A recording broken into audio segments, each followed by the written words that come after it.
અમૃત ઘાયલનો એક શેર તમે બધાએ બહુ જ સાંભળ્યો છે.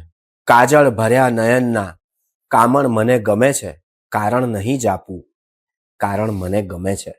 પહેલા આખી ગઝલ સાંભળવા જેવી છે.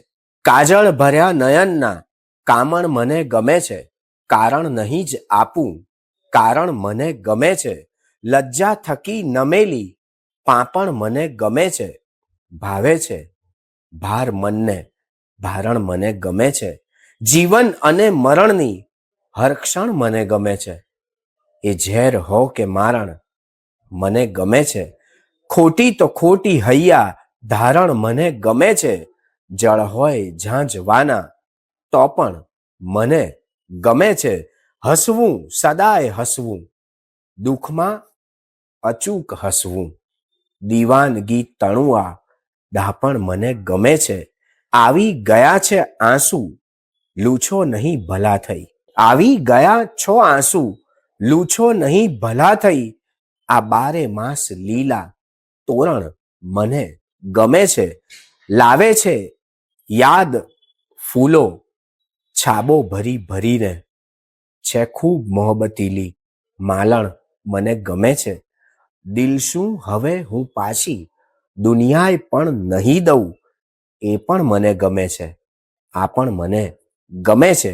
હું એટલે તો એને વેંઢારતો રહું છું. સોગંદ જિંદગીના વળગણ મને ગમે છે. ભેટ્યો છું મોતને પણ કઈ વાર જિંદગીમાં, આ ખોળિયાની જેમ જ ખાપણ મને ગમે છે.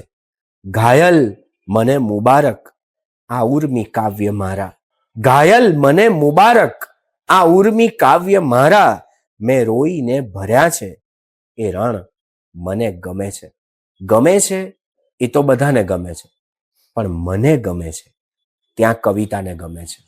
ઘાયલ સાહેબ એમ કહે છે કે કાજળ ભર્યા નયનના કામણ મને ગમે છે. કોરી આંખો તો શુષ્ક છે, નિસ્તેજ છે, પણ ગમતી વ્યક્તિ આંખોમાં કાજળ કરે અને પછી એના સૌંદર્યનો નિખાર આવે, ત્યાંથી કવિતા શરૂ થાય છે. જાણે કોરા કાગળ ઉપર ઘાયલ સાહેબ છંદથી ગઝલના કાજળના કામણ એકરૂપ કરે છે. કારણ નહીં જ આપું. ગમતી વ્યક્તિ કેમ ગમે છે એના કોઈ કારણો હોય છે. એ ગમે છે એટલે ગમે છે, એની કોઈ અપેક્ષિત કે ગાઈડ નથી મળતી. યુટ્યુબના વિડીયો જોઈને પ્રેમ નથી થઈ શકતો. પ્રેમનું પિસ્ટ પિંજણ પણ ન થાય, પોસ્ટમોર્ટમ પણ ન થાય. પ્રેમ પંચાંગ જોઈને કે મુહૂર્ત જોઈને પણ ન થાય.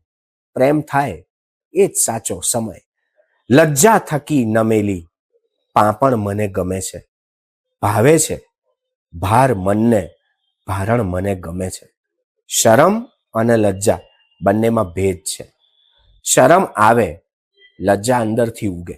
ઘાયલ સાહેબ એમ કહે છે કે એવી વ્યક્તિને પ્રેમ કરું છું, એવી વ્યક્તિના પ્રેમમાં છું જેની પાસે લજ્જા સોહામણી થઈ જાય છે, અને એ લજ્જાનો ભાર મને ગમે છે.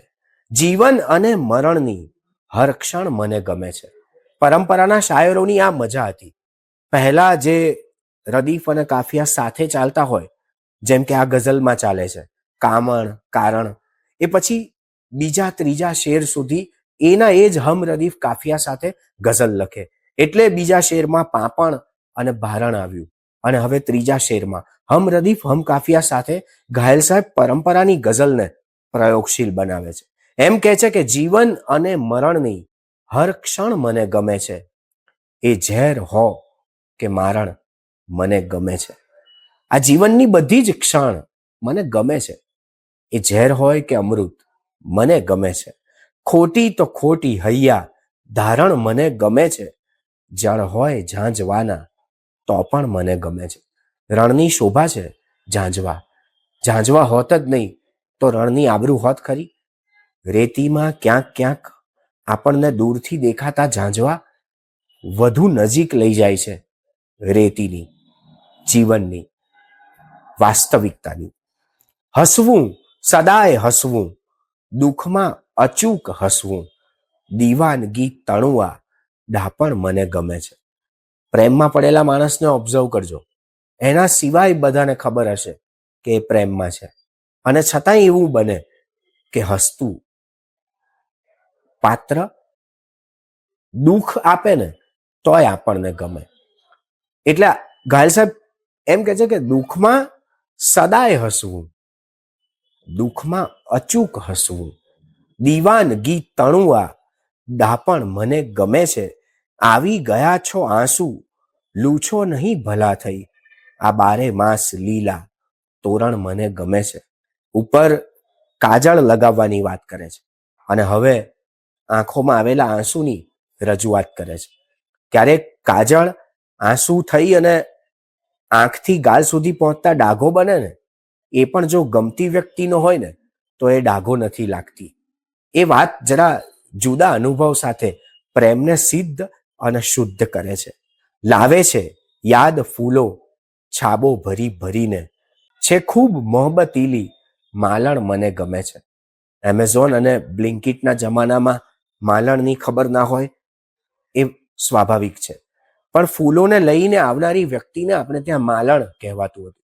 માલણ ફૂલો લઈને આવે, આપણને આપે અને સુગંધથી આખું ઘર તરબતર થઈ જાય.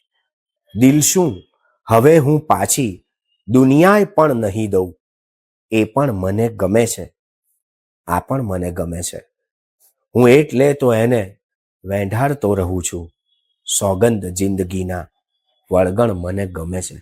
જિંદગીમાં એવું શું છે કે જેને કારણે આપણે જિંદગી જીવીએ છીએ? ઘાયલ સાહેબ તો વેંઢારીએ છીએ એવો શબ્દ પ્રયોગ કરે છે. એક જ શબ્દ, વળગણ. જીવનનું વળગણ છૂટી જાય તો આ હવે પછીનો શેર પણ ઘાયલ સાહેબ જ આપે છે. ભેટ્યો છું મોતને પણ કઈ વાર જિંદગીમાં, આ ખોળિયાની જેમ જ ખાપણ મને ગમે છે. છેલ્લે તો ખાપણ ઉપર જવાનું છે, પણ જિંદગીમાં ઘણી બધી વાર ભેટ્યો છું મોતને. આ મોતને મળવાની વાત આવી ને ત્યારે પરંપરાના જ એક બીજા શાયર સૈફ પાલનપુરી પણ યાદ આવે. એમણે એમ લખ્યું કે કોઈ જીવનમાં મરેલા આદમીને પૂછજો, એક મૃત્યુ કેટલા મૃત્યુ નિભાવી જાય છે. ઘાયલ સાહેબ કહે છે કે ઘાયલ મને મુબારક, આ ઉર્મી કાવ્ય મારા. ત્યારે ગઝલ એને ઉર્મી કાવ્યમાં એની ગણતરી નહોતી થતી, ગઝલને કવિતા નહોતી કહેવાતી.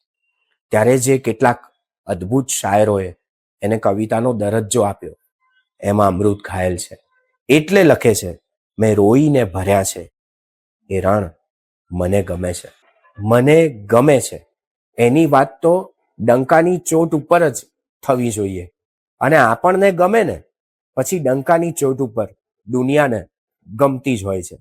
કારણ એટલું જ કે આખી ગઝલ એ ઘાયલ થવાની વાત છે, પણ આપણને આપે છે તો અમૃત જ. ભાષાને પ્રેમ કરો છો એટલે અંકિત ત્રિવેદીને સાંભળો છો. મેં અનુભવ્યું છે કે જેમણે મને સબસ્ક્રાઇબ નથી કર્યો એવા લોકો મને વધારે સાંભળે છે. એમને વિનંતી કે આપણી ભાષા માટે આપણે બીજું કંઈ ન કરીએ તો એટલીસ્ટ સબસ્ક્રાઇબ તો કરીએ, અને સબસ્ક્રાઇબ ન કરીએ તો પણ લાઇકનું બટન તો દબાવીએ. ટેરવાઓ માત્ર આપણી આંખો સામે જ જડ બની જાય એ પહેલા એને કુંપળ ફૂટે એવી વ્યવસ્થા ધબકારાએ જ કરવાની હોય છે.